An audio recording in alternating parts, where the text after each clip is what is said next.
दोस्तों, आपके साथ मेरा ये सफर अच्छी तरह से चल रहा है, लेकिन आज के बाद बहुत ही सीरियस नोट पर हमारा काम शुरू हो रहा है।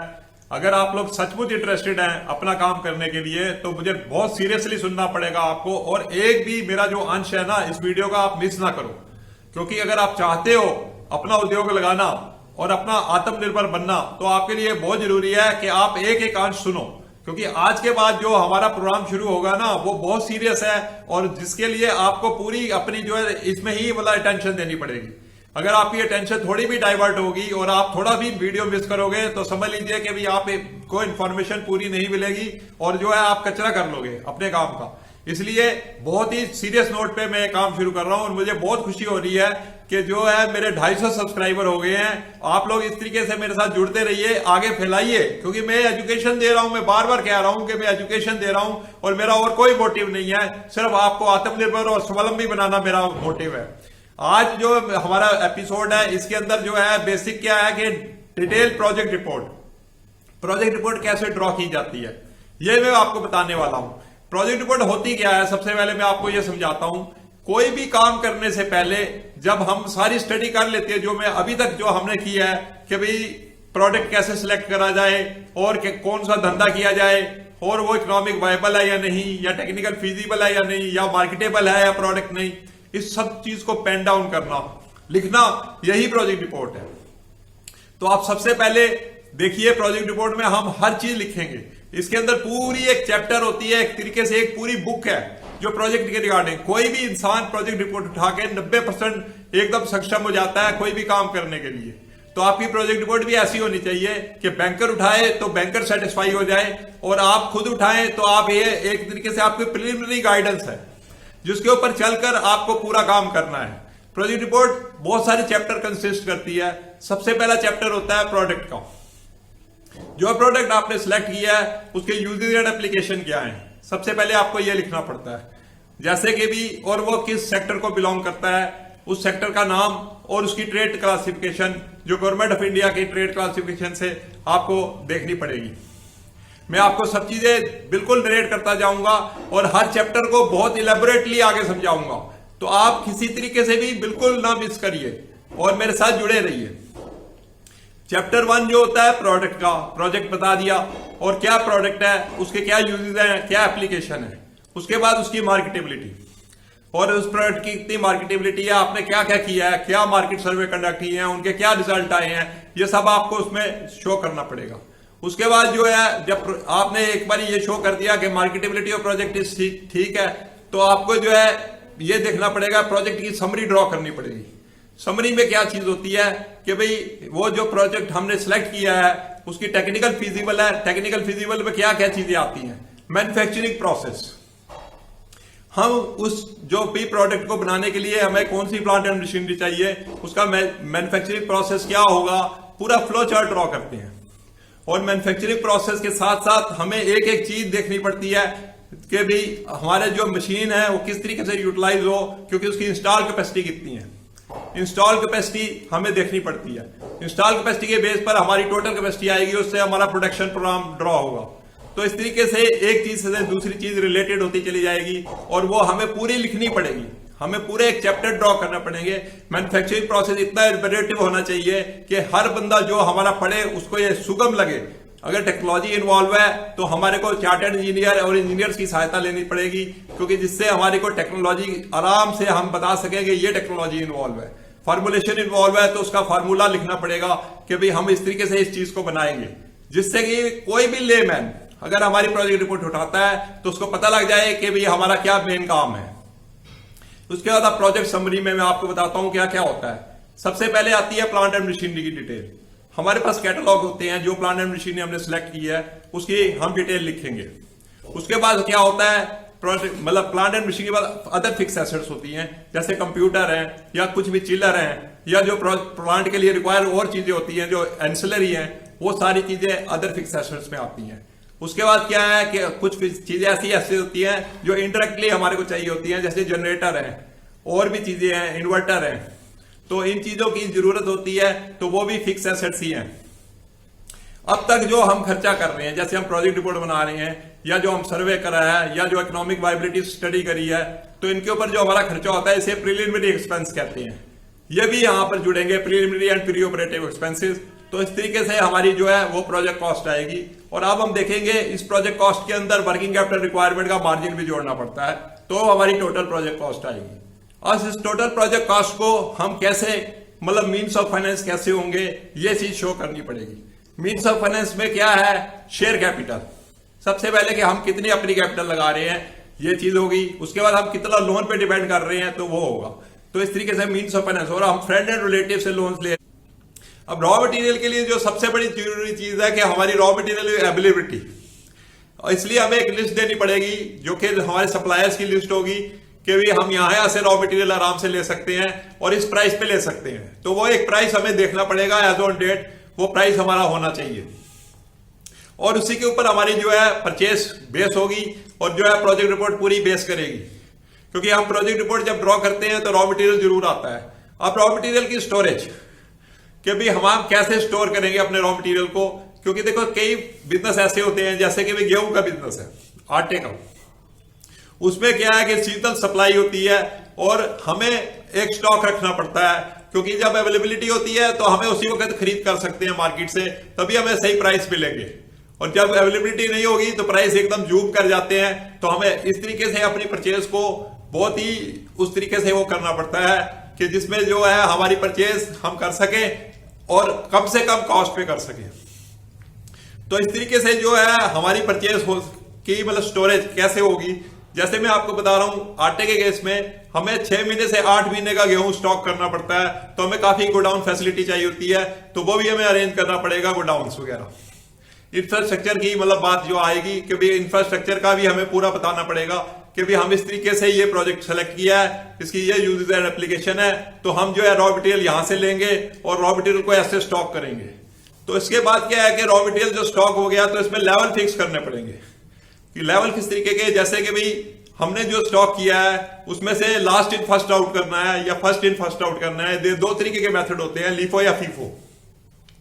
तो हमें जो है फर्स्ट इन फर्स्ट आउट करना होता है, वो भी चीज की सप्लाई देखने पर, क्योंकि जो पेरिशेबल आइटम है वो फर्स्ट इन फर्स्ट आउट होनी चाहिए। और इस तरीके से हमें देखना है कि भाई जिससे भाई कोई भी ऑब्सोलेंस ना हो, कोई खराबी ना हो और हमारा स्टॉक जो है वो इंटैक्ट रहे। इसके बाद मैंने आपको बताया है कि भाई जो हमने पिछली में देखा था कि भाई हमने प्लांट एंड मशीनरी कैसे सिलेक्ट की, तो हमने टेक्नोलॉजिकल स्टडी की, सारी कोटेशन स्टडी करी और उसके बाद प्लांट एंड मशीनरी सजेस्ट की। प्लांट एंड मशीनरी में टेक्नोलॉजी जो हमने देखी है उनको पूरा हम लिखेंगे एलॉबरेटली यहाँ पर कि भाई कैसे हमने पूरा हम कहां पर पहुंचे, उसमें जो है चार्टर्ड इंजीनियर्स की जो रिपोर्ट्स लगेंगी कि भाई हम अपने जो डिजाइन में कैसे पहुंचे, हमने इस प्लांट एंड मशीनरी को पर्टिकुलरली क्यों सिलेक्ट किया और उसकी सबसे क्या कम कीमत है या उसकी कीमत सबसे अलग है या उसके अंदर क्या टेक्नोलॉजी इन्वॉल्व है, ये सब चीजें हमने देखनी पड़ेंगी। उसके बाद जो प्रोडक्शन प्रोग्राम्स होते हैं और ये चीजें सारी तय हो जाती हैं। अब प्रोडक्शन प्रोग्राम जब तय हो जाते हैं तो अब आती है बात कि अजम्पशंस की, क्या हमारी प्रोजेक्ट रिपोर्ट किन अजम्पशन पर बेस होती है। सबसे पहले तो जो भी प्राइस प्रिवेलिंग होते हैं हम मार्केट से लेते हैं और वो मार्केट प्राइस होते हैं उस डेट के, उनमें फ्लक्चुएशन होती रहती है, वो सब्जेक्ट टू फ्लक्चुएशन होते हैं। हम ये लिख देते हैं कि जो भी प्राइस है वो एज ऑन डेट लिए गए हैं और सब्जेक्ट टू फ्लक्चुएशन है। मार्केट प्राइस इस तरीके से हर चीज का, फिनिश गुड्स का, हर चीज का हमें लेना पड़ेगा, हमें अज्यूम करना पड़ेगा एक प्राइस जिसके ऊपर हमारी प्रोजेक्ट रिपोर्ट बेस होगी, जिसमें हमारी फाइनेंशियल प्रोजेक्शन बेस होंगी लेटर ऑन, और इस तरीके से वो आगे चलेंगी। अब मार्केट प्राइस के साथ हमें क्या है कि ये भी देखना पड़ेगा कि उनकी अवेलेबिलिटी राउंड द ईयर है या नहीं। जो मैंने आपको बताया साइकिल नेचर होता है, इस वजह से जो साइकिलिक बिजनेस है उसमें हमें अलग तरीके से जो है कॉस्टिंग करनी पड़ेगी। इन चीजों की कॉस्टिंग होने के बाद हमें देखना है कि जैसे हमारी मशीनरीज हैं, और मैंने आपको बताया मशीन की जो है वो हमने टेक्नोलॉजी कैसे सिलेक्ट की है, ये भी चीज हमारी होनी चाहिए। उसके बाद क्या है कि हमारी एक अजम्पशन होती है कि जो भी हम ले रहे हैं उसकी ratio analysis later on carry होनी है कि हमारे जो हम कितना डेट ले रहे हैं, कितनी इक्विटी ले रहे हैं और उनके अंदर क्या है, किस तरीके से हमारा जो है डेट इक्विटी रेशियो। तो इस तरीके से आगे हम फाइनेंशियल प्रोजेक्शन देंगे आपको और डेट इक्विटी रेशियोज वगैरह देंगे, हमारी रेशियो एनालिसिस होगी और प्रोजेक्ट के अंदर मतलब क्या क्या चीजें जो है हमारी जरूरी है जो हमें देखनी चाहिए। और इन चीजों को सबको देखने के बाद हम तय कर पाएंगे। और राइट डाउन ये सारा चैप्टर है, अभी तक हमारा जो 3 चैप्टर एक तरीके से कंप्लीट हुए हैं। जैसे मैंने आपको बताया कि प्रोडक्ट का चैप्टर कंप्लीट हो गया कि हम कैसे पहुंचे हैं प्रोडक्ट पे और प्रोडक्ट कैसे सिलेक्ट किया है, और उसमें एक लिटमस टेस्ट होता है। मैं बार बार कह रहा हूं लिटमस टेस्ट क्या है कि अगर कॉस्ट हमारी 1 रुपया है तो हमारा जो है ओवरहेड भी 1 रुपया होगा, तो हम प्रॉफिट जो है 1 रुपया लेते हैं। तो इस तरीके से अगर वो 3 रुपए में बिक रही है तो समझिए कि आपका जो है प्रोजेक्ट वायबल है। इकोनॉमिक वायबिलिटी, टेक्निकल फिजिबिलिटी, इन सब चीजों का जो है आप मेरी प्रीवियस वीडियो को भी देखिए, और जो है प्रोजेक्ट रिपोर्ट से इटसेल्फ सारा जो है करीब 5वां चैप्टर है जिसके अंदर जो हम बता रहे हैं कि ऑर्गेनाइजेशन स्ट्रक्चर, हमने जो है स्टाफ सिलेक्शन कैसे करनी है। देखिए, rather than show off false pride और फियर ऑफ डिस्प्लेइंग इग्नोरेंस, आप जो है एक पैनल बनाइए, क्योंकि हम हर चीज के मास्टर नहीं हो सकते, इसलिए हमें एक पैनल बनाना चाहिए स्टाफ सिलेक्शन के लिए, क्योंकि हमें टेक्निकल स्टाफ भी चाहिए और अनस्किल्ड और स्किल्ड वर्कर सारे चाहिए होते हैं, और मैनेजमेंट के भी स्टाफ चाहिए होते हैं। तो हमको ये 3 ब्रॉड कैटेगरी में डिवाइड करना पड़ेगा कि प्रोडक्शन के अंदर कौन कौन से लोग लें, और जो है प्रोडक्शन के पास अनस्किल्ड कितने लोग लें, जिससे कि हमारा प्रोडक्शन अनइंटरप्टेड चल सके। और इन चीजों को हमें बिल्कुल आराम से थॉरली स्टडी करना है, और जो है यहाँ पर राइट डाउन करना है।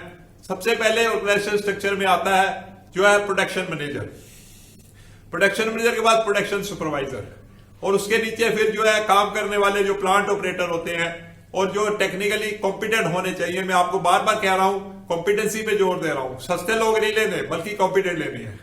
कैसे कहते हैं ना कि गधों को हाँकने की बजाय घोड़ों को हाँकना आसान होता है, इसलिए आप थोड़ी सी कड़वा घूट पी के अच्छे स्टाफ की सिलेक्शन कीजिए, और अपने स्टाफ की पूरी यहाँ पर डिटेल डालिए, उनकी क्वालिफिकेशन, उनका एक्सपीरियंस, जिससे सामने वाले को पता लगे कि आपने कॉम्पिटेंट लोग अपॉइंट किए हैं।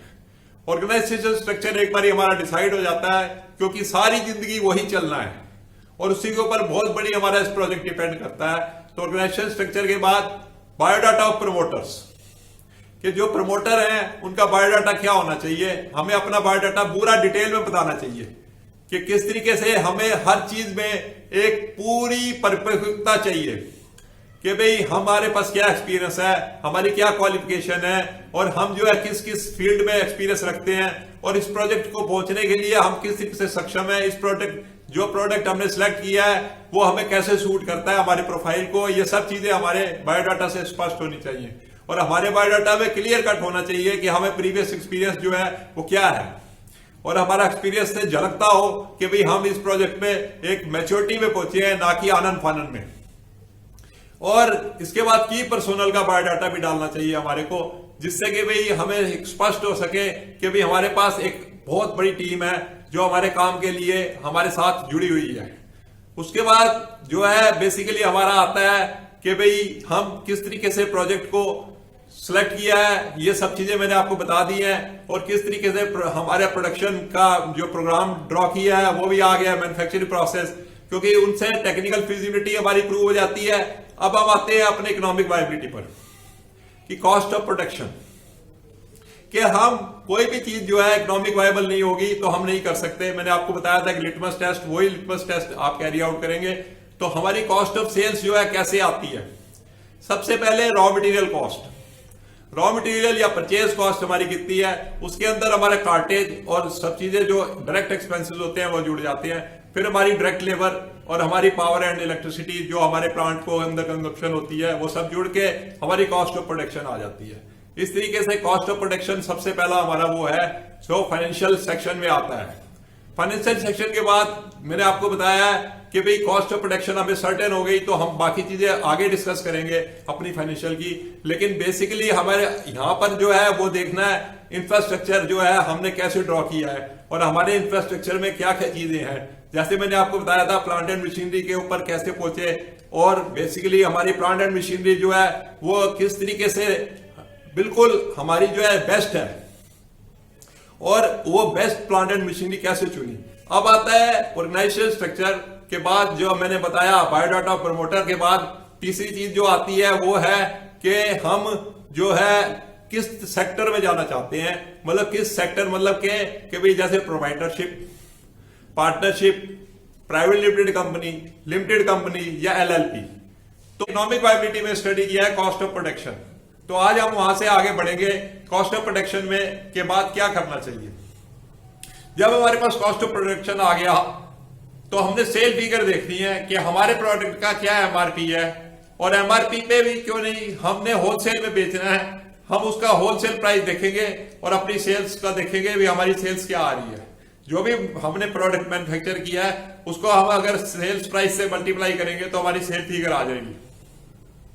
तो सेल फिगर के बाद हमने देखना है प्रॉफिटेबिलिटी, क्योंकि हर चीज जितनी भी एक्टिविटी है वो प्रॉफिटेबिलिटी पे डिपेंड करती है।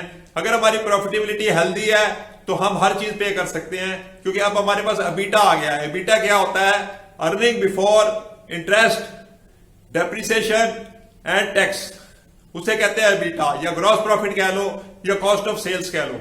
इसके बाद हम जो है अपनी प्रॉफिटेबिलिटी स्टेटमेंट ड्रॉ करते हैं। प्रॉफिटेबिलिटी स्टेटमेंट में हमारे क्या क्या चीजें आती हैं? सबसे पहले हमारा आता है सैलरी।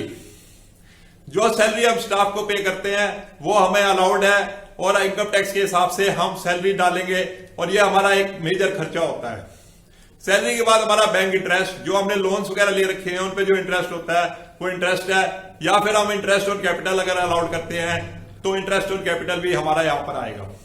उसके बाद रेंट, अगर हमारी रेंटल प्रेमिसेस है तो हमारा रेंट भी यहां पर आएगा।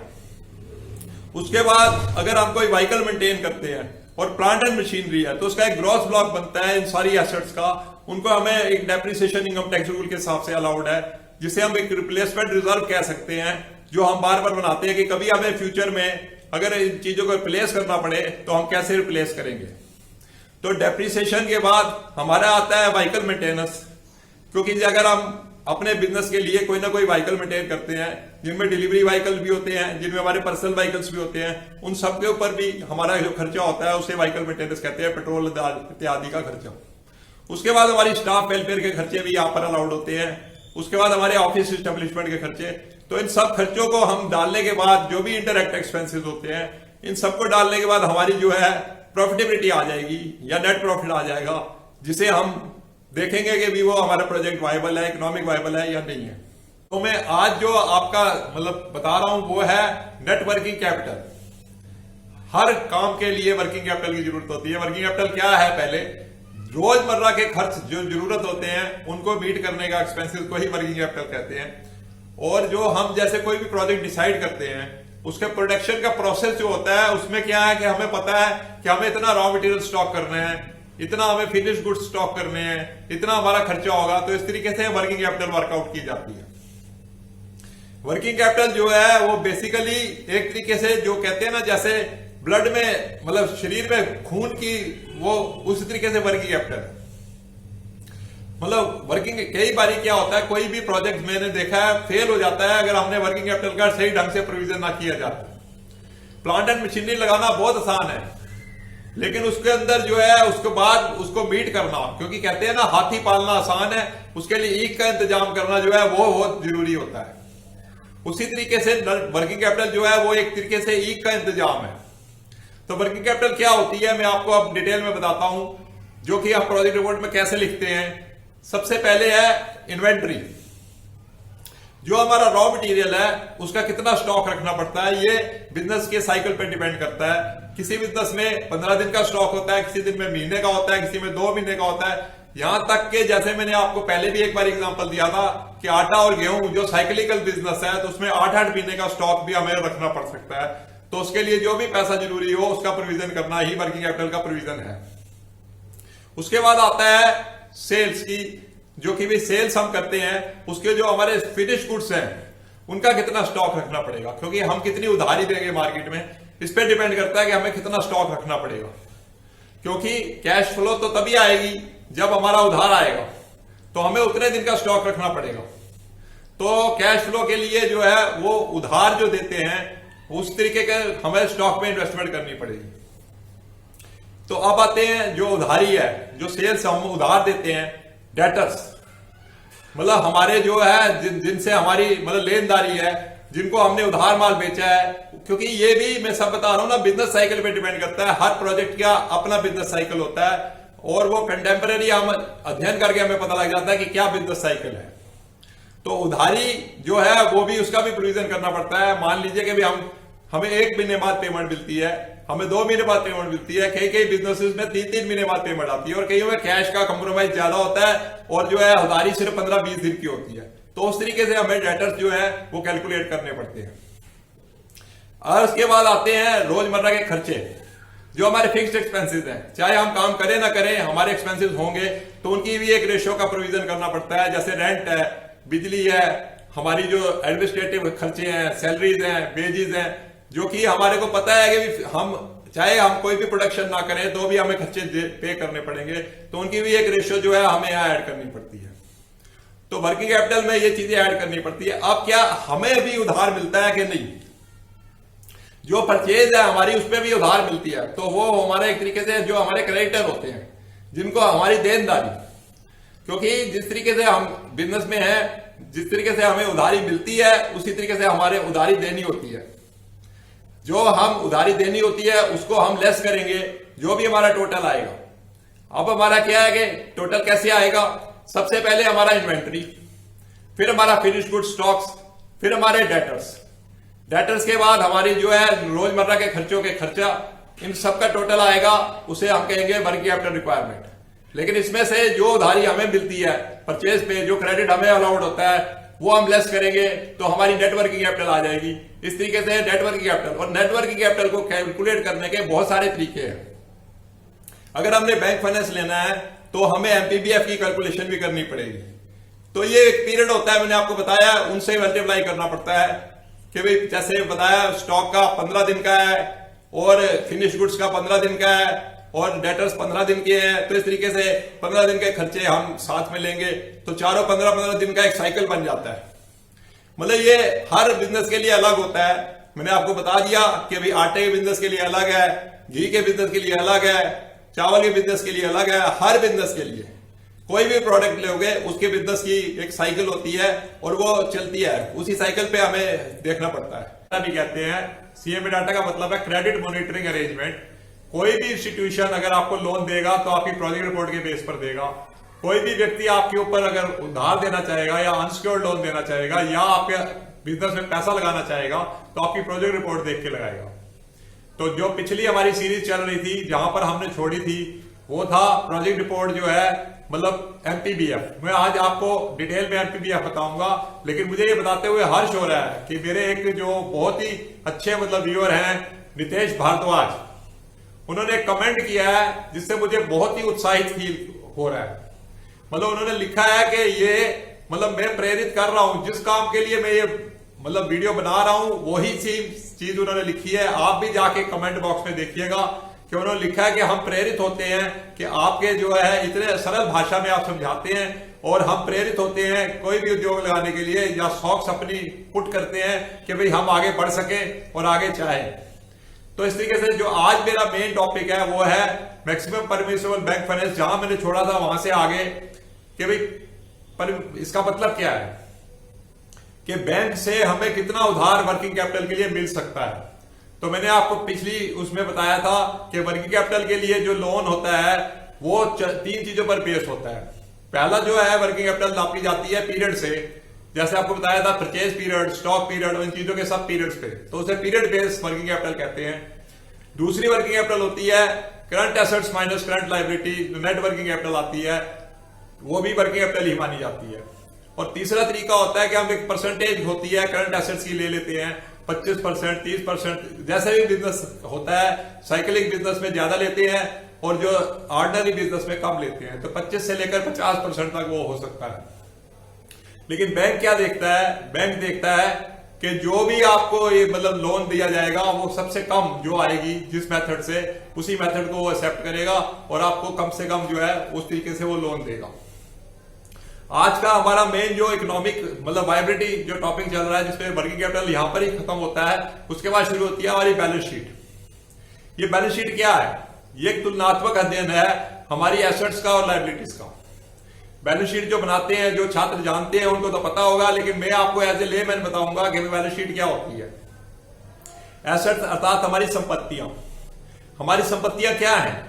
जो भी फिक्स एसेट्स होती हैं वो हमारी संपत्तियां हैं। अब फिक्स एसेट्स क्या है? जैसे land, building, plant and machinery, ये हमारी फिक्स एसेट्स हैं, और प्लस अदर फिक्स एसेट्स जैसे जो भी चीजें यूज होती हैं अदर देन मतलब प्लांट एंड मशीनरी, जैसे जनरेटर है या इन्वर्टर है या और भी जो सब चीजें हैं जैसे कंप्यूटर हैं या फर्नीचर फिक्सचर है, ये सब जो है अदर फिक्स एसेट्स पे आता है। इसके बाद जो खर्च हम करते हैं, अगर जो हम स्थापित कर रहे हैं उसके लिए जो खर्च करते हैं तो उसे प्रिलिमिनरी एक्सपेंसेस कहते हैं। वो भी जो हम up to which extent of not return of जो है वो हम बैलेंस शीट में लेते हैं और उसे हर साल अपने प्रॉफिट में से राइट ऑफ करते जाते हैं। तो इस तरीके से ये जो है हमारी फिक्स एसेट्स होती हैं। उसके बाद आती है करंट एसेट्स। करंट एसेट्स में हमारी डेटर्स आते हैं, और जो भी एडवांस हम किसी को देते हैं, चाहे वो सप्लायर को दें, चाहे अपने स्टाफ को दें, चाहे वेजेस के लिए दें, या किसी को भी जो एडवांस दिया जाता है वो भी जो हमारी फिक्स करंट एसेट्स है। तो इस तरीके से फिक्स एसेट्स और करंट एसेट्स मिलकर बन जाती है हमारी टोटल एसेट्स। और दूसरी तरफ हमारी होती है लायबिलिटी। लायबिलिटी अर्थात हमारी देनदारी। बिजनेस के लिए हमारी क्या देनदारी है, जो भी कैपिटल हम खुद लगाते हैं वो भी एक तरीके से बिजनेस की देनदारी है, क्योंकि बिजनेस जो है हमें और जो व्यक्ति कर रहा है बिजनेस उसको स्वामित्व को और बिजनेस को अलग अलग एंटिटी दी जाती है। अब क्या है जो शेयर कैपिटल है, तो शेयर कैपिटल जो है वो एक तरीके की लायबिलिटी है बिजनेस के लिए अप टू एक्सटेंट जो आपने इन्वेस्ट कर रखी है। किसी इसके अलग अलग नाम है, कहीं शेयर कैपिटल कहा जाता है, कहीं प्रोप्राइटर कैपिटल कहा जाता है, कहीं पार्टनर कैपिटल कहा जाता है, जैसे जैसा बिजनेस का स्वामित्व होगा वैसे कहा जाता है। कहीं पर इसे बैलेंसिंग फंड कहते हैं। और इसके अंदर आता है जुड़ता है रिजर्व एंड सरप्लस। जो प्रॉफिट हमें होता है वो हर वर्ष में जुड़ता चला जाता है। इस तरीके से रिजर्व एंड सरप्लस के साथ हमारी जो है टोटल कैपिटल बन जाती है। उसके बाद जो लोन हमने लिए हैं, चाहे वो फ्रेंड एंड रिलेटिव से हो, तो वो लोन जो है अनसिक्योर्ड है तो वो अनसिक्योर्ड हेड में आएंगे unsecured loans from friend and relative from others. और जो सिक्योर्ड लोन है जैसे जिसमें हम कोलेटरल रखते हैं या अपनी संपत्ति रख के लोन लेते हैं तो उसको सिक्योर्ड लोन कहते हैं। और वो भी वही है, दो तरीके के लोन होते हैं। सिक्योर्ड जो है जो फ्रेंड एंड रिलेटिव से लिए हो या जो फाइनेंशियल इंस्टीट्यूशन से लिए हो। इस तरीके से ये हमारी लायबिलिटी साइड हो जाती है। उसके बाद आती है हमारी करंट लायबिलिटीज। हमारी करंट लायबिलिटीज में क्रेडिटर्स मेन होते हैं, और जो भी चीजें आउटस्टैंडिंग है, चाहे हमारी जीएसटी हो, चाहे हमारा कुछ भी जो देनदारी आउटस्टैंडिंग है, वो हमारी एक तरीके की लायबिलिटी है जो हमें अभी चुकानी है। और लायबिलिटीज के अलावा एडवांस जो हमारे को आए हुए हैं, जो हमें लुटाने हैं या जिनके अगेंस्ट हमने सप्लाई करनी है, वो भी जो है सब हमारी लायबिलिटीज होती है। इस तरीके से ये हो गया हमारा current assets, current liabilities, fix assets, fix liabilities. तो इस तरीके से ये कंपैरिजन होता है। इसका तुलनात्मक अध्ययन ही हमारी बैलेंस शीट कहलाती है। और मैं अब आपको बताता हूं कि डेप्रिसिएशन, हमारी फिक्स एसेट्स पे एक डेप्रिसिएशन लगाया जाता है और वो इनकम टैक्स से हमारे अलाउड है, जिसे मैंने आपको बताया एक तरीके से रिप्लेसमेंट रिजर्व भी होता है। और वो जो है हमारे प्रॉफिट के अगेंस्ट होता है। वो हम कैसे लगाते हैं, वो हमारे रेट्स फिक्स होते हैं 10% से 12%, 14 वो हमारे इनकम टैक्स में दे रखे हैं, या हम अपने आप ही फिक्स कर सकते हैं। और बहुत सारे मेथड हैं जो हम अपना सकते हैं डेप्रिसिएशन के लिए। और इस तरीके से जो है हमारी ऑलमोस्ट जो है ये बैलेंस शीट हमारी कंप्लीट होती है। प्रोजेक्ट लगाना चाहता है उसके लिए रेशियो एनालिसिस बहुत ही इंपॉर्टेंट चीज है जो मैं आज आपको बताऊंगा। और ये रेशियो एनालिसिस होती क्या है, क्योंकि हर चीज ये एक तरीके से इंडिकेटर्स होते हैं जिसके ऊपर जो है कोई भी इंस्टीट्यूशन और कोई भी जो है बैंक वगैरह लोन देते हैं और उन इंडिकेटर्स पे ही डिपेंड करता है। चाहे आप, मैं कह रहा हूं लोन ले ना ले, लेकिन आप इंडिकेटर्स को जरूर देखें। आप मैं बता रहा हूं ना, आपको लोन लेना है, जरूरी नहीं है कि आप तो भी प्रोजेक्ट रिपोर्ट ड्रॉ करें। मैं कह रहा हूं कभी भी आपको प्रोजेक्ट लगाना है तो आपको जो है जरूर प्रोजेक्ट रिपोर्ट ड्रॉ करनी चाहिए और डिटेल प्रोजेक्ट रिपोर्ट ड्रॉ करनी चाहिए। जिस तरीके से मैं आपको सिखा रहा हूं, मतलब मैं चाह रहा हूं कि आप कोई भी गलती ना करें, क्योंकि प्रोजेक्ट रिपोर्ट बार बार कहता हूं कि एक बहुत जरूरी स्टेप है अगर आप अपना रोजगार करना चाहते हैं। और मैं सबसे पहले आज आपको बताऊंगा फाइनेंशियल इंडिकेटर्स में जो रेशियो एनालिसिस है उसके हिसाब से जो पहले trading and profit and loss का सबसे पहला होता है indicator gross profit ratio. Gross profit ratio क्या है, जो हमारा ग्रॉस प्रॉफिट आया, ग्रॉस प्रॉफिट क्या होता है मैंने आपको पहले भी बताया हुआ है, मैं फिर आज से बता देता हूं कि जो भी सेल्स है उसके अंदर कॉस्ट ऑफ सेल्स निकाल दो तो ग्रॉस प्रॉफिट आ जाता है। इस ग्रॉस प्रॉफिट को जब हम सेल्स से डिवाइड करेंगे और 100 से मल्टीप्लाई कर देंगे तो हमारी जो रेशियो आएगी वो होगी ग्रॉस प्रॉफिट रेशियो। अमूमन जो है 10 से 20% होता है ग्रॉस प्रॉफिट, 20% तक एवरेज कंसीडर किया जा सकता है। और बाकी जो बिजनेस होते हैं उसके हिसाब से चलता है। जैसे प्रैक्टिसिंग प्रेवेलिंग होती है उस बिजनेस में, कईयों में बहुत ज्यादा प्रॉफिट होते हैं, लेकिन वो मोनोपोलिस्टिक बिजनेस होते हैं, मैंने जो आपको बताया है। उसके बाद जो रेशो आती है वो है नेट प्रॉफिट रेशो। जब सारे खर्चे जो ग्रॉस प्रॉफिट में से कम कर दिए जाते हैं तो उसके बाद जो आता है हमारा नेट प्रॉफिट आता है। तो नेट प्रॉफिट को जब सेल से डिवाइड करेंगे और 100 से मल्टीप्लाई करेंगे तो हमारी जो रेशो आएगी वो नेट प्रॉफिट रेशो होगी।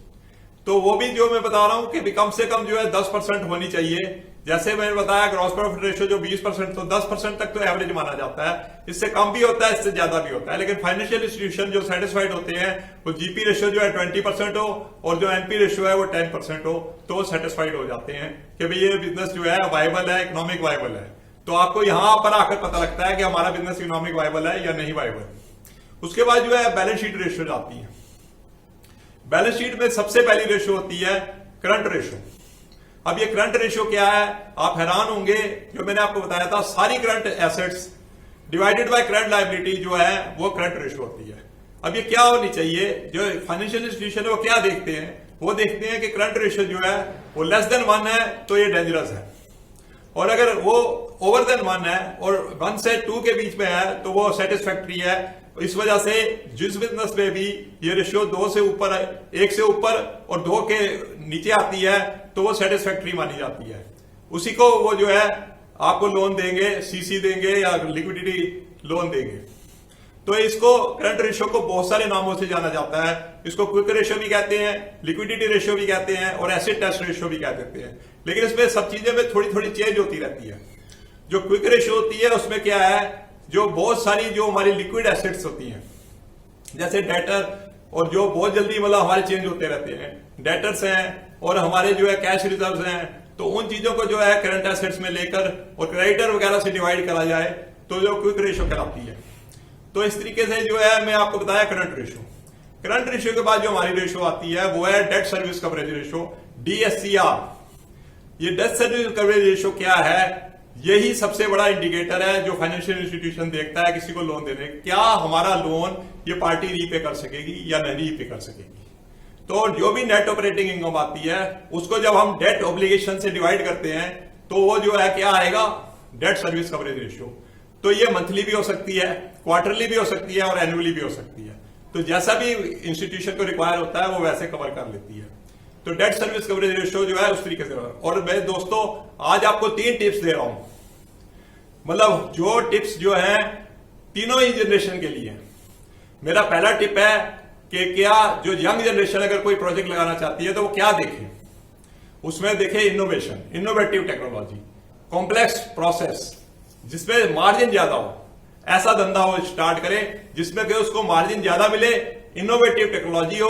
और वो क्योंकि देखो वो एक्सप्लोर कर सकता है, वो हर चीज के अंदर तलाश कर सकता है, वो बहुत दूर तक जा सकता है और वो मेहनत भी कर सकता है।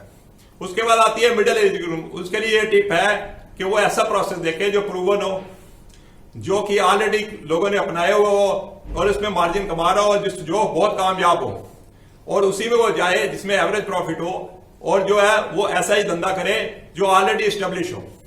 तो इस तरीके से मिडिल एज ग्रुप के लिए ये मेरा टिप है।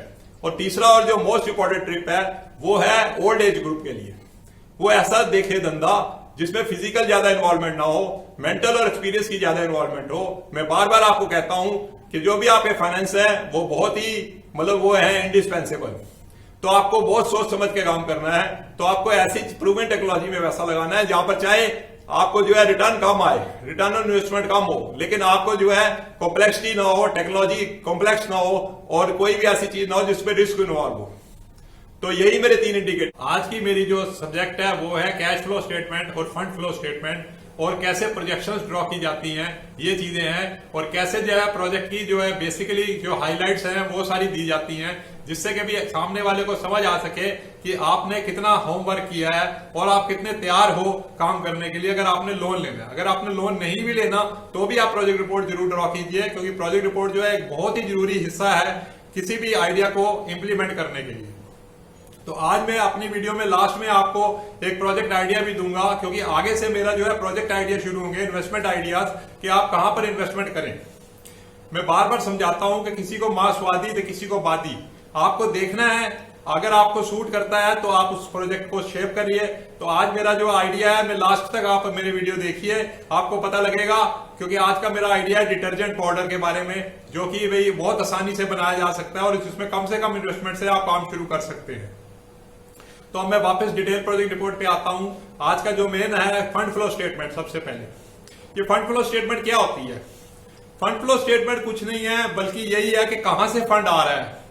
जैसे कहां से आ रहा है, जो बैलेंस शीट आप देखोगे, शेयर कैपिटल एक तरीके से जो फंड हम इन्फ्यूज करते हैं वो है, उसे ही फंड फ्लो स्टेटमेंट में हमारे को एक शेयर कैपिटल से फंड आता है। दूसरा, हम जो loan from friend and relative लेते हैं वो भी हमारा फंड है। तीसरा जो है, हम लोन बाहर से जो लेते हैं, जो अनसिक्योर्ड लोन है वो भी, और जो सिक्योर्ड लोन है वो भी हमारे फंड्स हैं। तो इन फंड्स का जो सारा है, टोटल फंड जो हमारे पास आए, उनको हमने कैसे यूज इन एप्लीकेशन की, यही फंड फ्लो स्टेटमेंट होती है। कि जैसे हमने वो फिक्स एसेट्स में लगाए, लैंड में लगाए, बिल्डिंग में लगाए, इस तरीके से वो कैसे हमने लगाए। तो लैंड, बिल्डिंग, ये कंपोनेंट्स हैं जो हमारे फंड यूज हुए। तो इसी यूजेज एंड एप्लीकेशन को फंड फ्लो स्टेटमेंट कहते हैं। उसके बाद हमारी आती है cash flow statement. Cash flow statement क्या है कि जैसे हमारे को कैश कहां से उपार्जित हुआ, हमारे को जैसे सेल्स की फिगर है, ये हमारी सबसे जो कैश हुई और क्रेडिट हुई, तो डेटर से हमें कैश मिला या हमसे चेक्स मिला कैश एट बैंक। तो कैश इन हैंड और कैश एट बैंक दोनों चीजें जो है वो हमारी कैश फ्लो स्टेटमेंट बनती है कि कहां से हमने कैश आया। तो सेल्स से हमारे को कैश आता है, और भी बहुत सारी चीजें हैं जहां से हमारे जहां भी जो भी आए हो वो हमारी जो है कैश आती है। कैश इन हैंड होगा या कैश एट बैंक होगा। अब इसकी यूटिलाइजेशन को भी हम जो कैश फ्लो स्टेटमेंट में क्या है, एक तो इनफ्लो जो हमारे कैश आया और एक आउटफ्लो। और जो आउटफ्लो है वो है खर्चे, सारे खर्चे जो है वो हमारी आउटफ्लो है। तो इस तरीके से जो है लास्ट में आ जाता है हमारा कैश इन हैंड और कैश एट बैंक। तो ये है मेन। अब क्या है कि हम प्रोजेक्शंस, जब हमने अपनी profit and loss statement draw कर ली और हमारी बैलेंस शीट ड्रॉ कर ली और हमारी कैश फ्लो स्टेटमेंट और फंड फ्लो स्टेटमेंट तैयार हो गई, तो इनके अंदर हम प्रोजेक्शंस करते हैं कि आगे के आने वाले वक्त कैसे बीतेगा। वो प्रोजेक्शन हमारी जो ड्रॉ होती है वो assumption पे बेसिस होती है। हमारी assumptions क्या है? मेरी assumption होती है कि हम 25 दिन की वर्किंग मानते हैं एक महीने में और 300 दिन की वर्किंग मानते हैं एक साल में। प्लस इन्फ्लेशनरी प्रेशर से हम जो है लगभग 10% हर साल इंक्रीज करते हैं जो भी कंपोनेंट्स होते हैं। प्लस हम बाकी चीजों को जो है रिमेन कांस्टेंट मानते हैं और ये सोचते हैं कि जो भी माल हम बनाएंगे वो हमारा बिक जाएगा। और इस तरीके से ये चीजें हम सारी पहले एज्यूम कर लेते हैं। ये एक तरीके से एस्टिमेट होते हैं, एज्यूम्स करते हैं और लगभग ये 90% हमारे एक्यूरेट होती है। लेकिन हमें बहुत ध्यान देना है इन प्रोजेक्शंस पर, क्योंकि कोई भी आदमी जो हमें लोन देगा या हम जो काम कर रहे हैं वो कैसे होगा, ये सारा चीज जो है प्रोजेक्शंस पे डिपेंड करती है। क्योंकि हमारी जो है प्रोजेक्शन अचीवेबल होनी चाहिए। अब लास्ट में आती है हाईलाइट ऑफ द प्रोजेक्ट। हमें अपने प्रोजेक्ट की हाईलाइट करनी चाहिए कि मान लो हम इसमें आज जो प्रोजेक्ट लगाने जा रहे हैं इसके अंदर हमें एक्सपेंशन करना पड़ता है तो हम कैसे एक्सपेंड करेंगे, हमें डाइवर्सिफाई करना पड़ता है तो कैसे डाइवर्सिफाई करेंगे, ये सब चीजें। और हमारे प्रोजेक्ट की क्या हाईलाइट्स हैं, बर्ड आई व्यू क्या है, एक तरीके से पूरा ब्रीफ प्रोफाइल जो है हमारा सामने आना चाहिए, जिससे जो भी कोई आदमी स्टडी कर रहा हो उसको पूरी की पूरी जानकारी एक जगह पर मिल सके।